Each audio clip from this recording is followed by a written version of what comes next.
So our final session of the day today is going to be a panel discussion that includes representatives of industry, academia, and government, the three-legged stool that brings our society together here.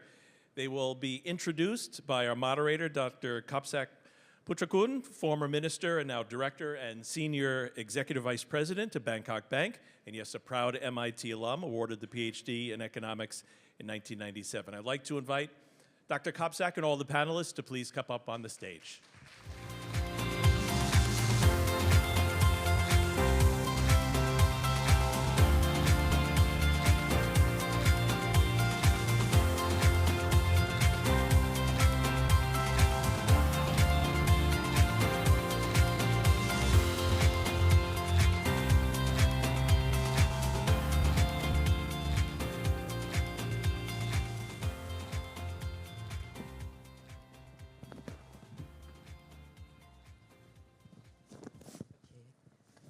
Sawasdee krab. Good afternoon. The last session is usually the hardest. You have listened to the whole day seminar and learned a lot of things, but you still are here. And in Thailand, people always say that people still here at the last session are the true love. You must be real fan of AI who would like to understand more. And in fact, we have learned a lot. Professor have talked about AI is everywhere. In fact, there has been some mention about AI winter. But the more I listen today, the more I feel that it's not AI winter that is coming. It's more like AI golden age. There will be so many opportunities available. And in fact, this is probably very early part of the whole thing. I think there are so many things that can be done. Like Nong Pat just mentioned before, we are at the beginning of the most important transformation that we are facing with. So basically today, we will definitely get the last panel who coming from both the business, academia, and also from the government segment to talk and discuss exactly what can we do to really fast forward the AI implementation especially in Thailand. I think the more you listen, you are having the same question that what is the opportunity for Thailand? Can this thing happen in this country? And what can be done, right? So today, we would like to talk to the four distinguished panelists. I probably would like to do in two rounds. Will be on some questions that we are preparing, and then the last 20 minutes will probably be in question and answer. In the first round, we will ask questions on the use case. I mean, what are the use cases in Thailand? We have listened in the morning on blockchain, in terms of GTM, in terms of the AI, and also in terms of customer services. But we also would like to know how companies in Thailand have adopted AI into their operations. And at the same time, we would like to talk about the challenges. What are the challenges preventing us adopting AI? And finally, on the question of incentive, what kind of incentive, what kind of infrastructure that we can put in place to making sure that AI prosper in Thailand. And finally, if we have some time, we will talk about the consequences. There are some consequences that we have to deal with, especially people who become unemployed, and also in terms of the ethical and equality questions. So basically, let's manage this in 4 rounds of questions and that we are planning. Now, let me begin from the business side. I would like to ask Dr. Nat on from True on what is the use case of AI in your organization. ครับ Thank you very much. Thanks to allow me to be here. I think let me categorize it in three ways. One is the direct service to the customers. Second is our own efficiency, the business efficiency, and third one is the customer understanding. So direct service, direct product and service would certainly include the customer interaction, call center, automation. I'm not just talking about customer talking to chatbot, which may not be satisfactory to everyone, but right now customer service people are using AI as their helper because phones coming out all the time, every month, every day. And they lose track of all the details, instruction for each phones. So when customer calls in, asking the details of the phones and how they use, they can use AI as their helpers. So that's very real, very practical ways of using it right now without sacrificing the direct experience of customers talking to people. That's the direct customer impact. Company efficiency, business efficiency, we are using them on the smart telecom network. Telecom network using a lot of power. And AI help our telecom tower reduce power usage. They know in what time, what angle of the tower projected to the community, which angle have low load, at what time. And they can kind of customize that based on the actual load. The third one, let me just take the example of customer understanding, right?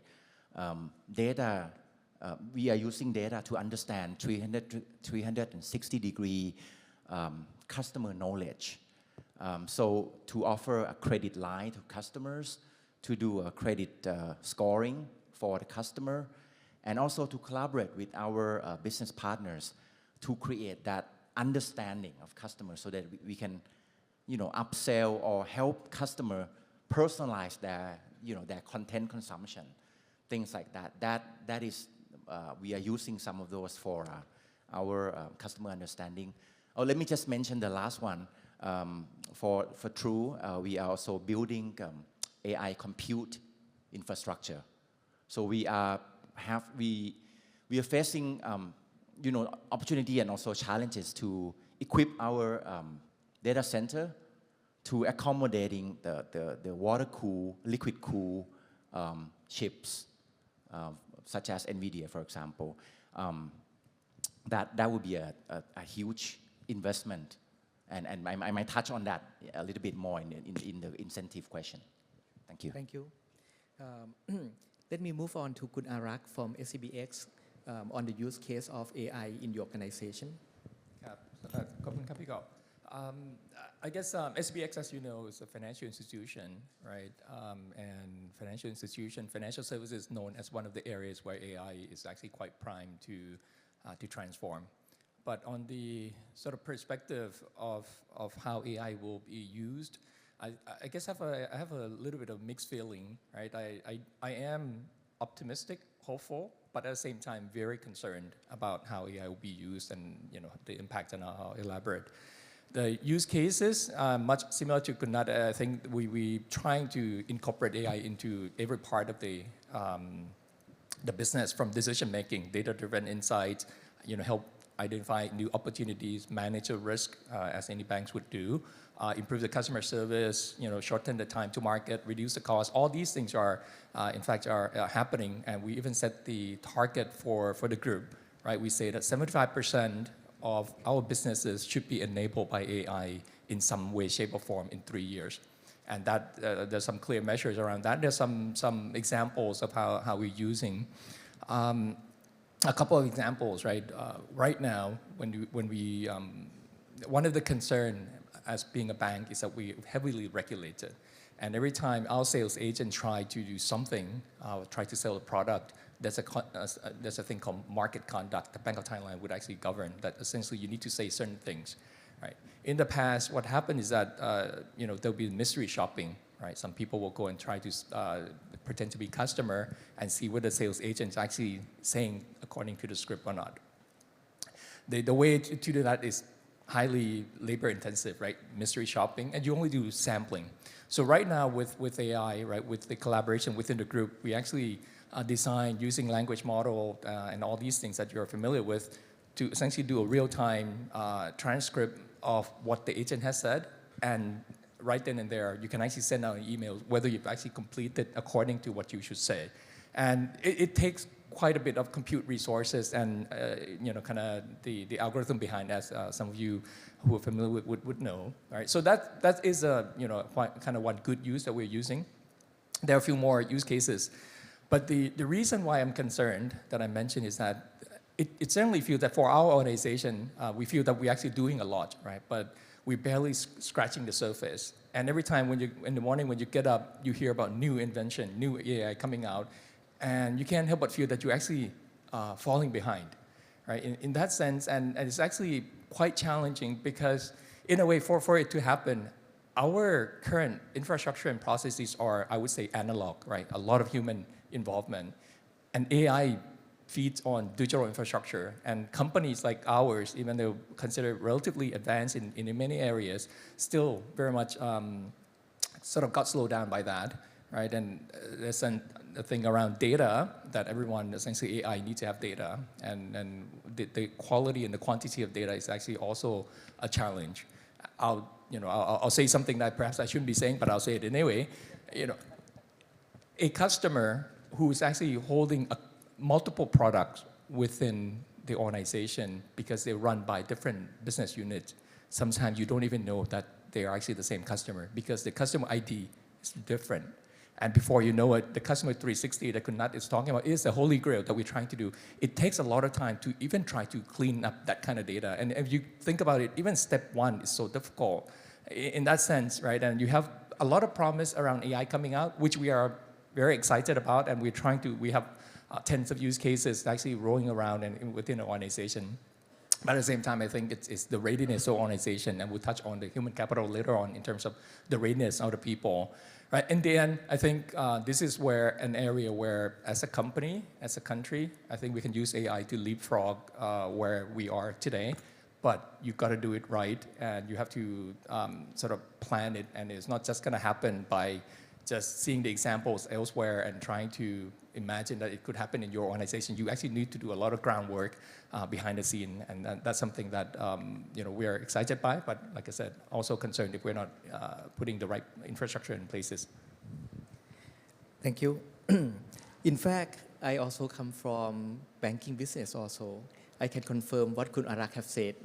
We felt the same way. We just scratching the surface. So many more things to be done. And in fact, a lot of our customers now using the interaction through the mobile banking, almost 90%. That's very, very much lending itself to the AI technology that we can help to service the client more. Now, let me turn on to Professor Grimson. We have listened the whole day, in fact, on the use cases from the business segment, and in fact now two more from Thailand.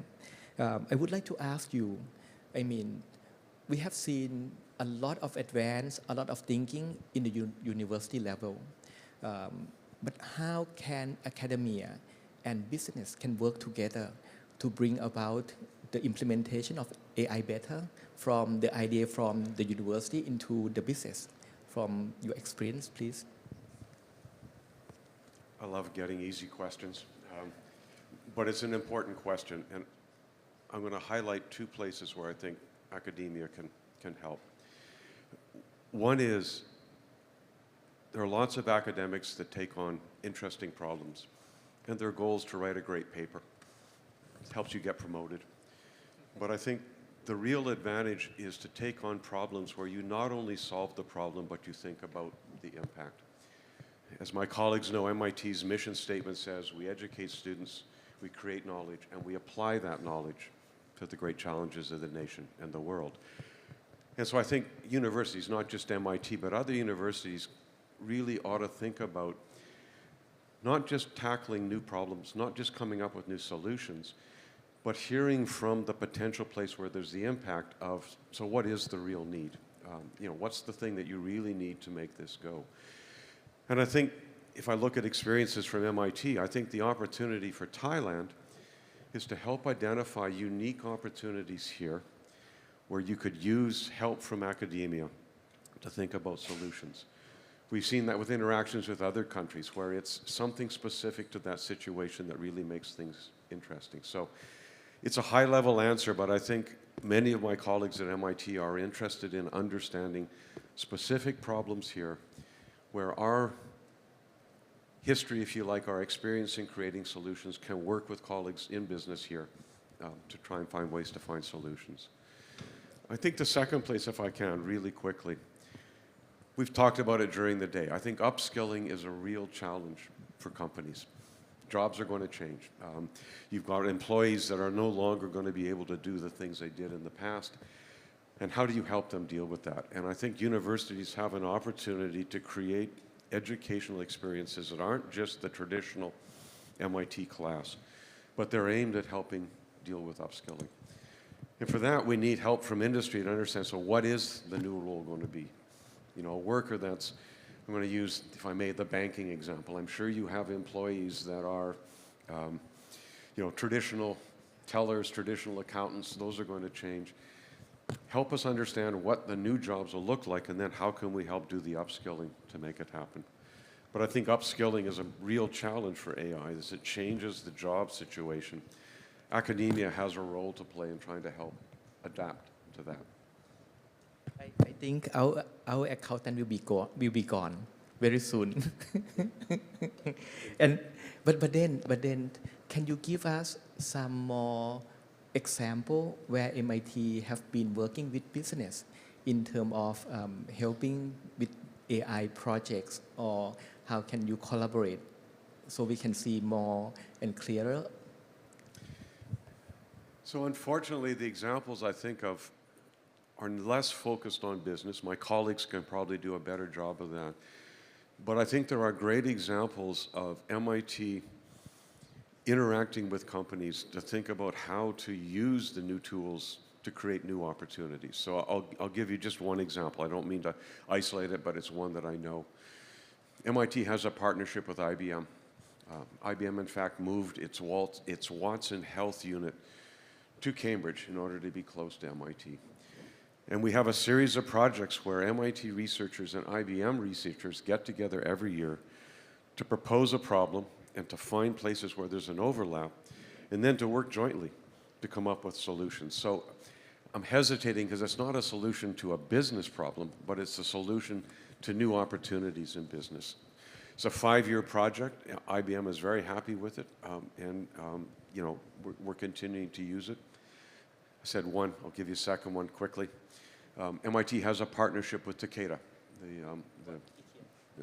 Takeda, I think of it as a Japanese, although it's international, but an international, if you like, pharmaceutical company.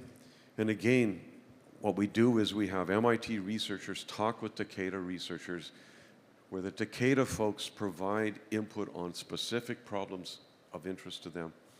And then they partner with MIT researchers to come up with projects that will try and find solutions to it.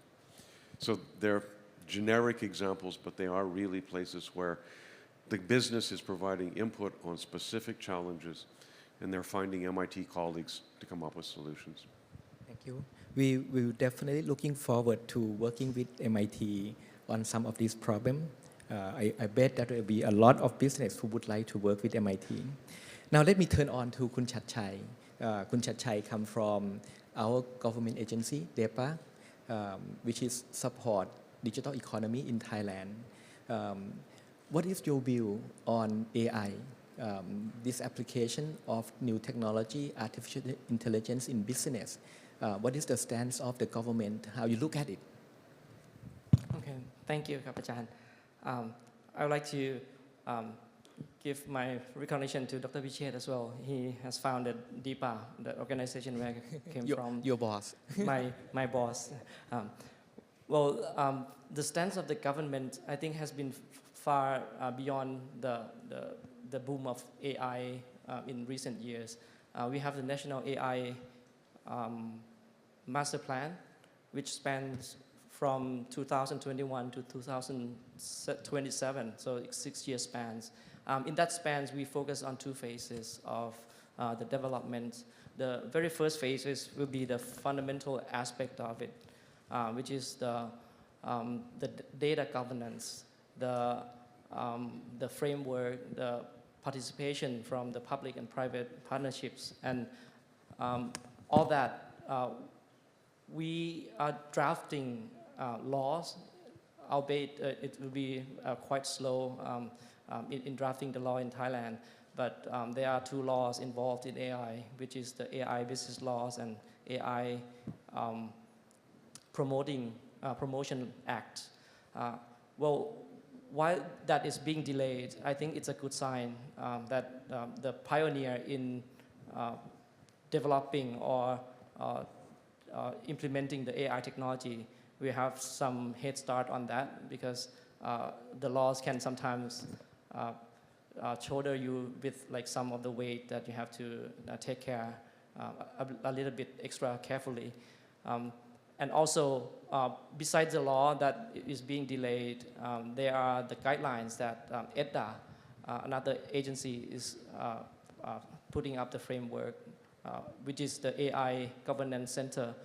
This center is responsible for giving consultation to public and private sectors who would like to implement the AI projects. So it is a very good foundation that we have to work with. But on the second phase, which is like starting very soon, will be the expanding the research, expanding the applications that AI has to offer across various sectors in Thailand. And in Thailand, there are a few prominent verticals that we can have a very good and extensive data from. First one being tourism, the second one being the healthcare, and the third one being agriculture, which I think we can explore more in more interactive rounds. But from Professor Grimson said, the upskilling the workers, the workforce, it is exactly what DEPA has been tasking to do. We are proposing to the government and get the approval of having the tax deduction for the corporates who would like to upscaling their workforce. So the corporate income tax will be deductible up to 250% of the expense. And for the people without, or like who works in freelance without organization, they can enjoy up to 150% of personal income tax. So if that skill matches the roadmap that we are putting in forth, they are entitled to that tax benefit. Thank you. Seems like the government is now preparing a lot of support. Let me turn to Kun Arak on the question of challenges. I think along the way that you try to implement AI adoption, there will be a lot of challenges. Can you share with us exactly what are the challenges that you are facing so far? And I will turn to Kunat Tawut later on, please. So I would say that if, in the spirit of, I guess, being analytical, I would say the 4 things that we need to put in place to get the impact, right? One is essentially the AI, the model itself. Second one is the infrastructure underneath that you can actually run the AI on top of the processes and everything, right? The third one is the data, and the fourth one is the human. It used to be very difficult to actually, we usually operate under the assumption that, we have data, we don't have good algorithm, we can't run the model, so on and so forth.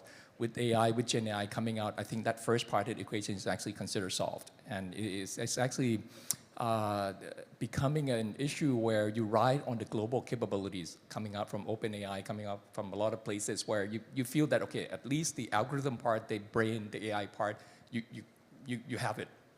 Right. The other 3 though remains a challenge. Right. The infrastructure I mentioned in the previous discussion, the systems are still not 100% digital. And when it's not digital, there's disruption. It's very difficult to actually deploy meaningful processes, AI-enabled processes, optimization on top. So that's one thing that we need to fix. And the longer the organization, in our organization is turning 118 years this year, so you can imagine the kind of, and Bangkok Bank is also not doing so differently in that sense. You have quite a bit of legacy processes and systems, so I think those probably can appreciate that. Data, mentioned the quality and quantity, that's actually quite difficult. But I think the last one, which is the human, is the one that actually I foresee to be the most difficult one.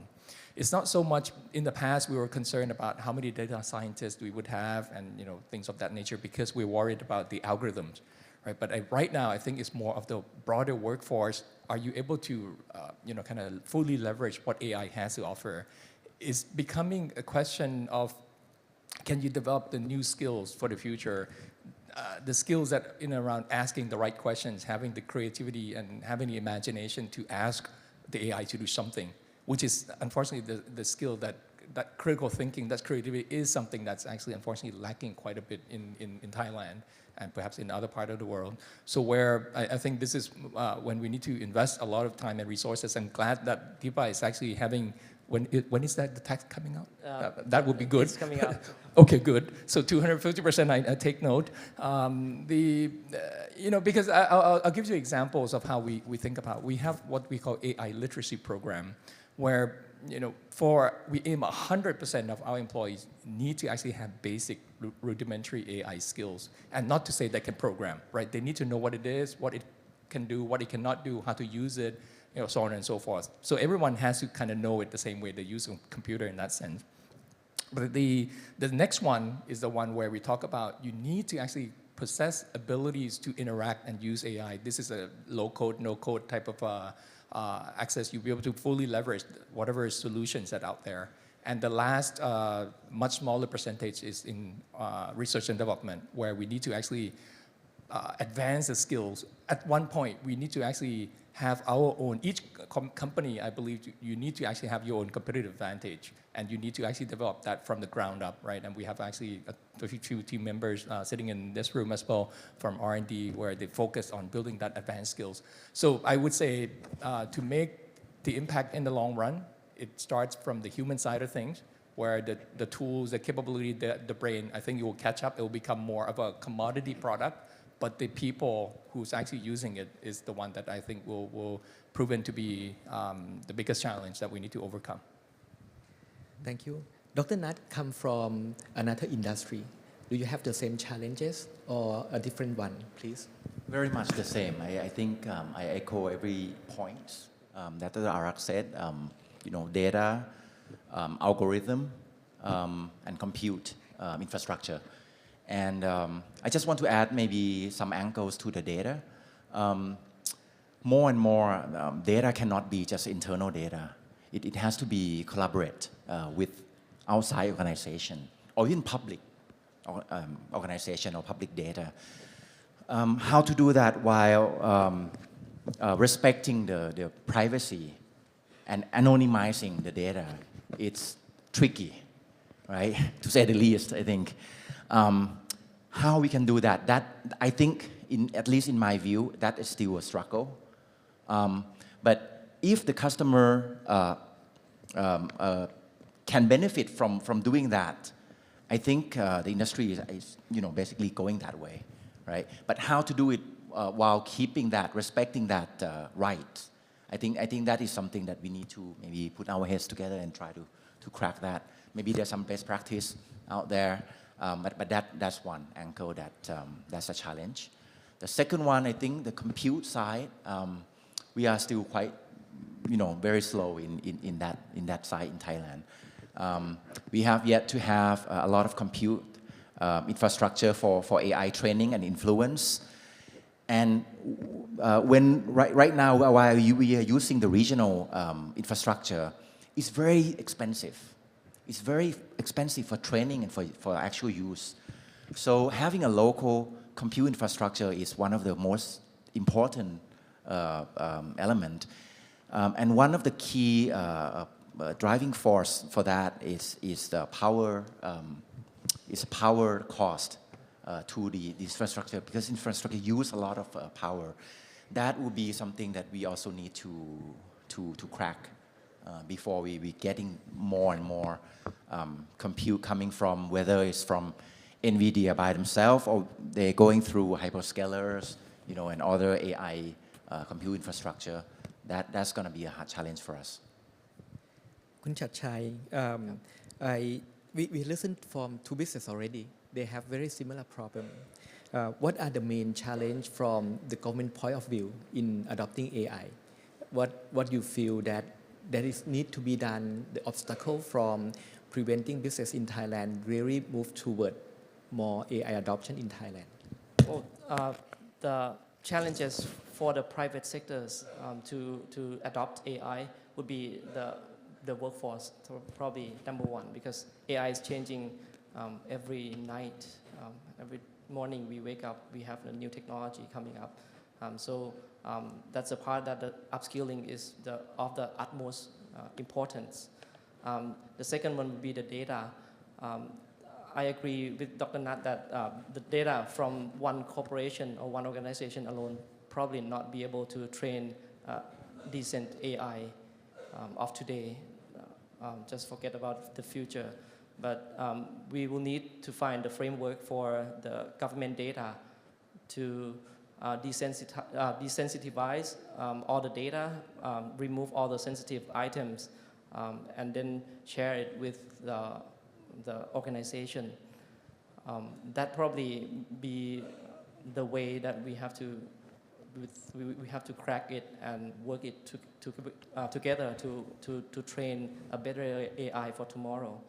And one area that we need to focus on is the SMEs, because everyone here is coming from the very big corporations, and the SMEs, the small and medium enterprises, are the one that probably get trapped into this technology gap. And the government will have to find a way to subsidize, to be able to allow the SMEs to access the AI with the tools at the reduced cost to help, I think, sharing some of the burden of upfront investment for SMEs. So I think the money is probably be the very, very important thing, and the people. Dr. Kobsak. Thank you. I want to turn to Professor Grimson. How about your experience? I mean, what are the challenges in other countries? Now you listen to Thai person 3 already, right? What are the challenges that you have seen in other countries that prevent adoption of AI? And then we would like to also come back to the question of reskilling the workforce preparation, please. I love being the last person in the group because all the good answers have been given. So I'm just going to highlight them. I totally agree on data, and I would add to it, and I think it's implicit in what you said. It's making sure that the data is of high quality. Dealing with bias in the data is really important in order to make sure that you're training a system in a way that's actually going to be valuable. And I appreciate the answer from the government perspective. I totally agree with you that one of the worries I have about the data is small and medium-sized enterprises may not have access to it. You can already see this in the US, right? I mean, a Microsoft, an Amazon, a Google can really dominate in this space because they've got massive amounts of data. And OpenAI has done that well. So I think the idea of a government thinking about how to make that data accessible to other partners, it really is crucial. So I think data is really important, and bias in data, I think, is really important. One of the places where I think academia can help with the challenge, we've talked a little bit about upskilling workers. I do think that's an important part. But I think there's another opportunity, maybe a little smaller, but I still think really important. How do you get an employee in a company to actually trust the answer that the AI system comes up with? Sorry, but I'll point back to the study I mentioned earlier, the Sloan study that showed that when users were using GPT-4, their performance on a task that GPT-4 did well improved by using it. If they were using GPT-4 and they had a guide on how to use it, it improved even more. But when the task was something that was not well suited to a large language model, their performance declined because they didn't question it. Oh, it's an AI system, it's got to be doing the right thing. So point of this is, I think academia can help by providing training components that help people decide, when does this pass the smell test, the smoke test? When do you really want to decide to use it? That will improve the incorporation of AI into systems, but when it comes up with a really bad answer and it changes what a company does, it's not good. So I think that's a challenge, is how do you decide how to evaluate the performance of the system? And I think academia can help provide things in that space. But you also mentioned early in the day about education for K-12. I think that also will be interesting thing to talk about, because in fact AI can be trained early on in life, so people become more AI literate and then be able to adapt it later on. Can you give us some more example and understanding? Yeah, I think K-12 is a place where academia can actually have an impact. I'll give you a very specific example. It's just an example. I have a colleague in open learning, faculty member in Media Lab, Cynthia Brazil, who's created a program called Day of AI. And the idea of Day of AI is they create curricular material, 4 different versions, one aimed at elementary school students, one aimed at middle school students, 2 aimed at high school students, 1 for students that are STEM-oriented, 1 for students that are not. A lot of hands-on experience, but the idea of Day of AI is it's a day in which teachers, with help from these materials, can talk to those students about, so what is it? How is it going to change your experience when you graduate? And if you're an elementary school student, that's 10 years now, it's going to change it a lot. What can it do? What can it not do? Day of AI last year had schools from 100 different countries with several 100,000 school students impacted in terms of getting that sense of experience. Now that's a day, it's not changed the curriculum, but it's a valuable way to actually think about getting students to think about this. I think on top of that, we can build curricular material that actually can be used by school teachers to incorporate into other kinds of classes. And I know it's not related to this topic, but by the way, having done Day of AI, we're in the process of doing Day of Climate, with the same idea. How do we get young students to understand the impact of climate change, the impact of sustainability as we deal with it? University professors are probably not the best people to create curricular material for younger children, but we can partner with people to create those pieces, and I do think there's an opportunity for us to actually change K-12. Yeah.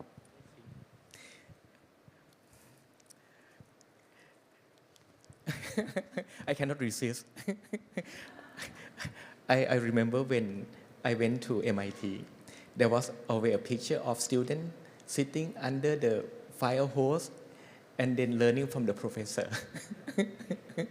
So you dump so many ideas and then we have to learn quickly. And I'm thinking MIT professor teaching elementary school, so we have to train them very hard. Okay, but you really think that we should begin from early age, not just 18 years old, 16 years old, so Yeah. as early as possible on AI? I think, so if you don't know the comment is, getting an education at MIT is like trying to take a drink from a fire hose. You can imagine how painful that is.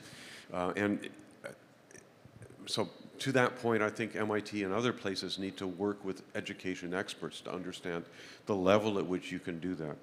But to your question, I actually think that it would be very valuable to introduce simple concepts of AI to first graders, to second graders. There are things that they can understand. They're not, well, I was going to say they're not going to program. We have occasionally people who show up at MIT who have been programming since they were 6. But I think we can have impact on very young children to think about what is AI, what does it do, when should I trust it, and how is it going to change my experience moving forward? Yes, I think we should. Thank you. I think now we probably have a new generation. They said generation beta, but I think it's probably generation AI. that all the kids have to learn and then live with AI since early age. And then the more time pass by, AI will become even more important. Now let me turn to the last round of questions on the incentive. What can we do? I think everyone who in this room probably feel that so many opportunities, so many things to be done, so many things to be captured. But how can Thailand become the leader in this field, right? I think many countries have been progressing very well in the area of AI. What can we do together to really put Thailand on that map? Now I would like to begin from Kun Chatchai first. Let's give the government the first comment on what can the government do to really create the right ecosystem for AI to prosper in Thailand. Apart from the upskilling package that we prepared, I believe the government by the Board of Investments have already introduced the package, I think way before, like maybe 7-8 years ago, about AI being included into the A1 package. A1 package means the highest incentives that any corporation will get, whether it be the investment from abroad or within the country. A1 package allows you to have up to 13 years of tax holiday with no cap. So there's no tax for you for like 13 years. And if you are in the specific areas, for example, EEC, or in the special economic zones that the government's announced, you will be entitled for another 5 years of 50% corporate income tax. So that is I believe it's a very generous package.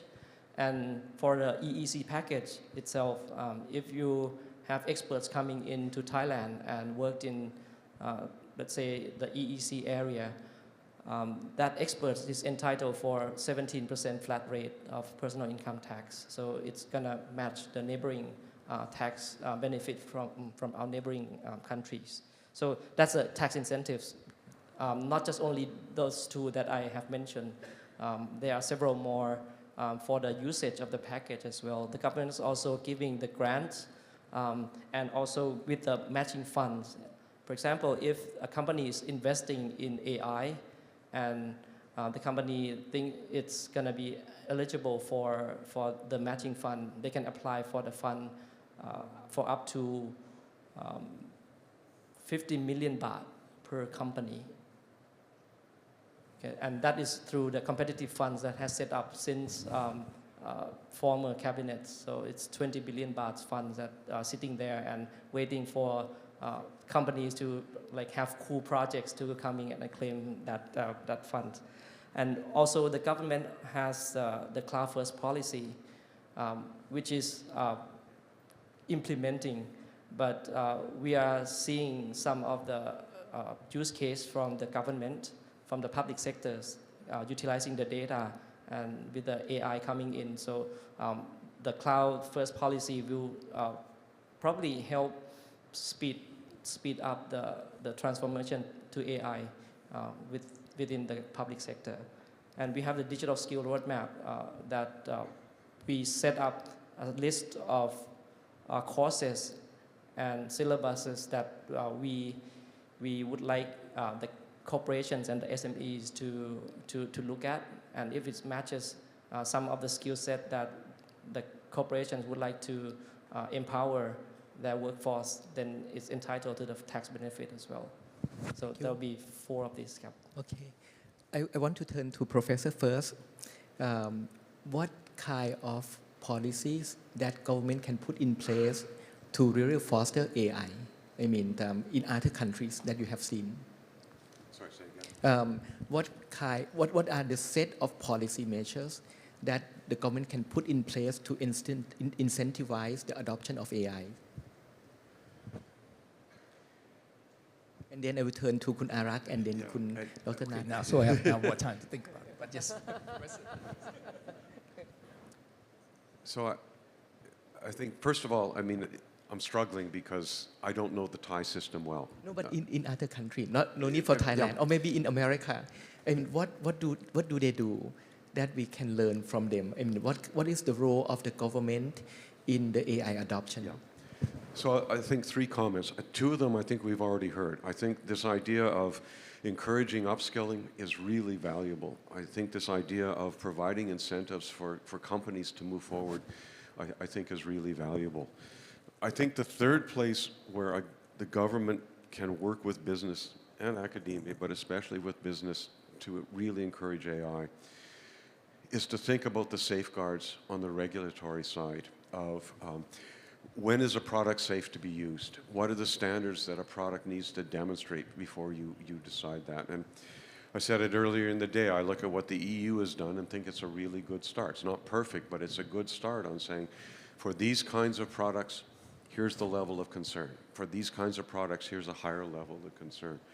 So I think to the extent that government can work with businesses together to say, here are the regulatory issues, here are the safeguards in use, that will make it, it'll help users accept it more readily of saying, yes, this is something I trust to use.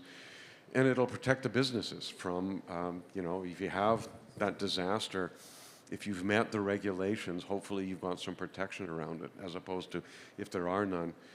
And I would say as a last comment, you know, in the US, I think the major companies started this. Microsoft partnered up with Amazon, with Google, with Facebook to say, what are the initial levels of performance that we need? How do we get that into regulation? I think that's a place where it can really help. That's very insightful. Now let me turn to Dr. Nat first. I mean, you have listened to Kun Chatchai already proposing what the government can do. Do you feel it's enough? I mean, do you want something more? Okay, you can choose which one to go first. Okay, I think certainly incentive to upskill is very important. And we're looking forward to work as a PPP as well. There's a lot of tremendous opportunity for to do PPP in a certain pilot zone for specifically for education, for example, which is the right formula. I'm in Connect's ED program, which BBL also part of, and many organizations here also part of, where it's PPP between Ministry of Education, corporations, and also the schools work together. Some of the projects or districts that implemented create their own type of upskilling. It is grassroots. And that kind of various projects, that free-form project was created. Some are effective, some is not, but it's excellent to be able to free up the imagination and see which project, direction, approach is working. So when we're funding this type of upskilling, I think the forum where we allow creativity for this type of format, I think that's important. On funding, certainly corporates want to help as well, not just to train the students, but also to help SME adopting AI. That is win-win, right? I mean, if SME is using, corporate also have opportunities to work together and win more as well. So incentive to help SME adopting AI is the second thing I want to touch on as well. Yeah, and I think for the rest, I'm totally agree with all the points.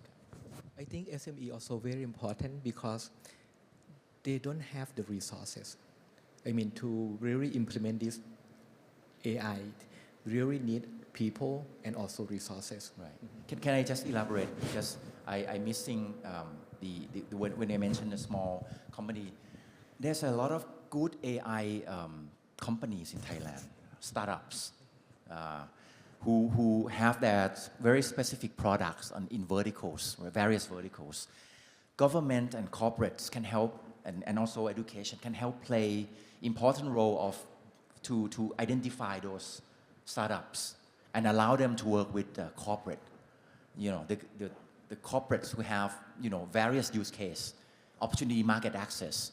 If we allow those and work together with those startups, we can create a lot of successful, you know, new generation of AI entrepreneurs. And I think that's very important. I mean, we talk about big tech and those coming with compute and everything, but vertical algorithms, vertical, SLM, small language model, very critical for our future. And I think I want to advocate to make sure that we have the opportunity to AI startups, for Thai AI startups to flourish. Thank you. Kun Arak, we have the last word on this round So I've been before we thinking, start the but Q&A I'm still, session. we only have like 8 minutes and many questions, so. Don't worry. No, I think you were asking about how to essentially, if I paraphrase, right, how to accelerate Thailand with AI.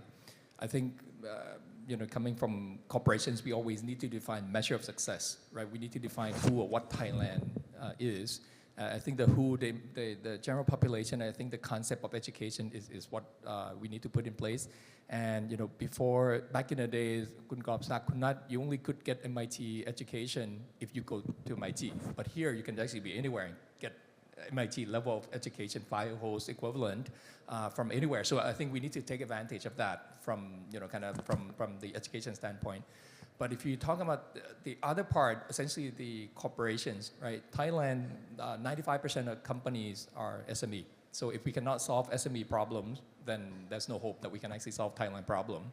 SME, we can see either AI as a kind of opportunity or a threat. I am a little bit pessimistic on this one, where I think the gap, the inequality, the divide between the large corporations and the SMEs will only get wider unless SME gets help, and therefore we need to actually help SMEs.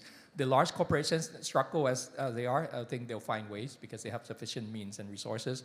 But SME, I mean, we're talking AI, but reality is that if you go and ask SME to do proper financial accounting, it's a challenge for them today, right? I mean, if you think about it in that sense, I mean, AI is this thing like 5-10 years from now.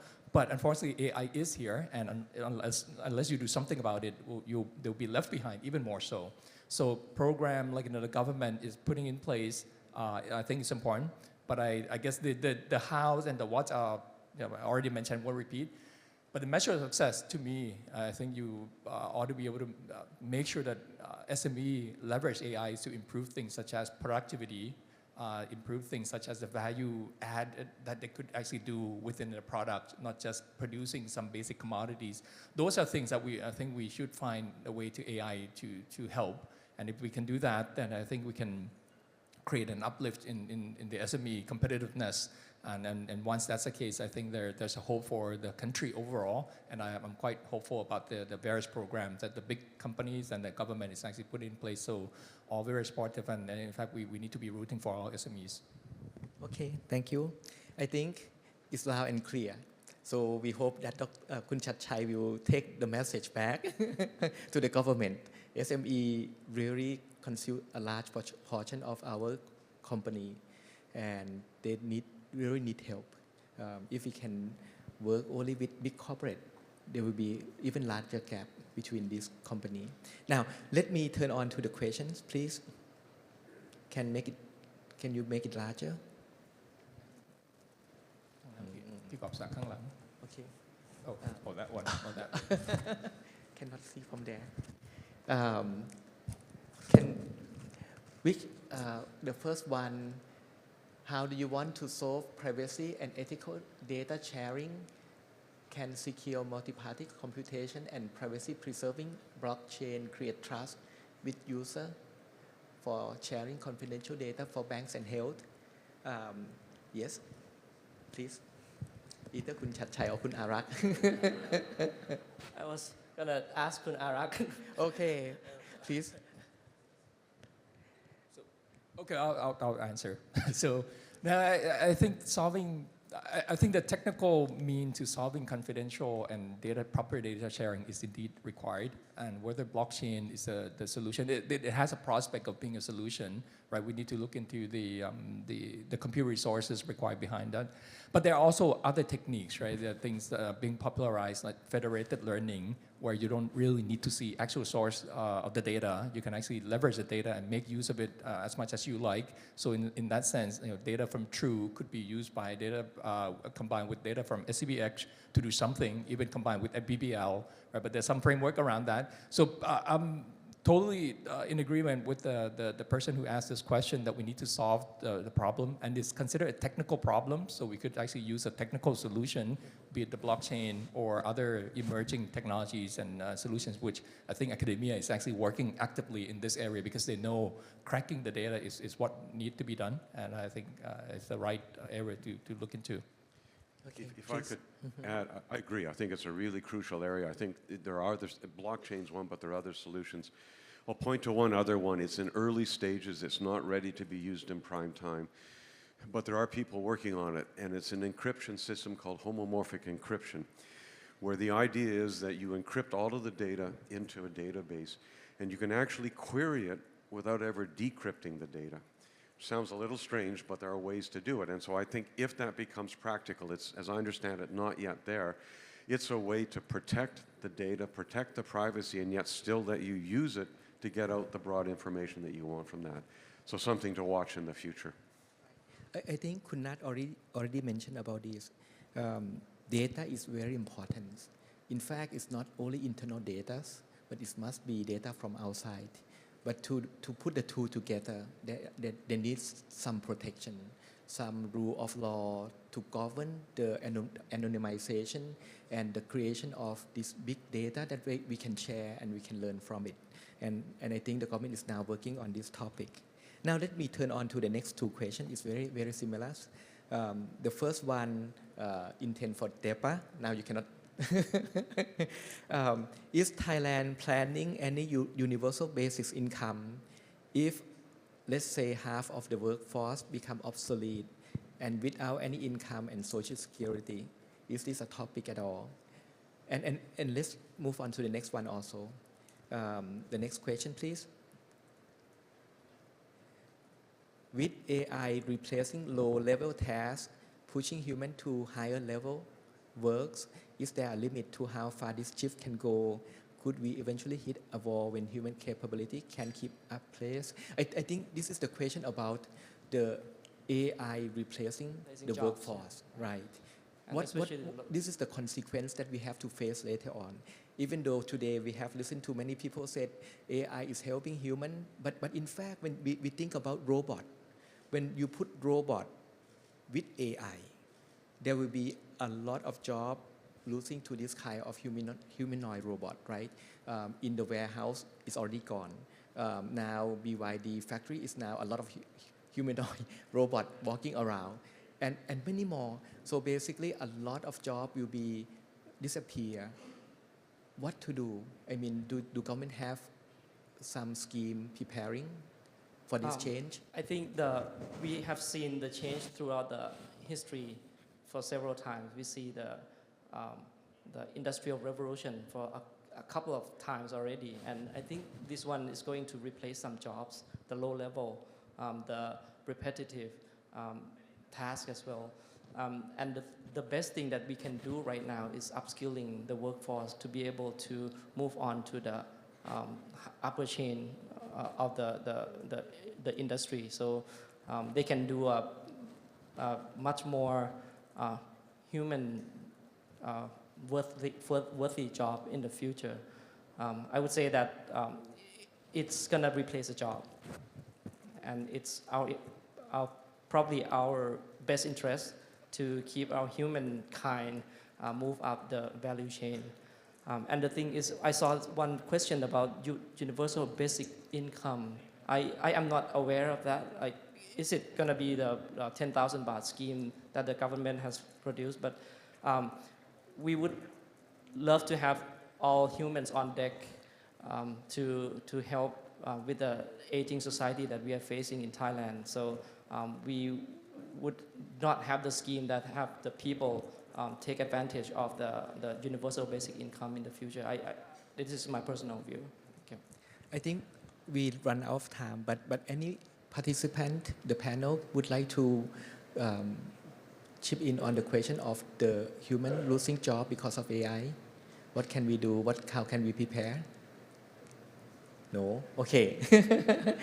Okay, so today we have listened to very interesting and insightful discussion on the use case of AI in Thailand, the challenges, the incentive, the infrastructure that we can put to adopt AI.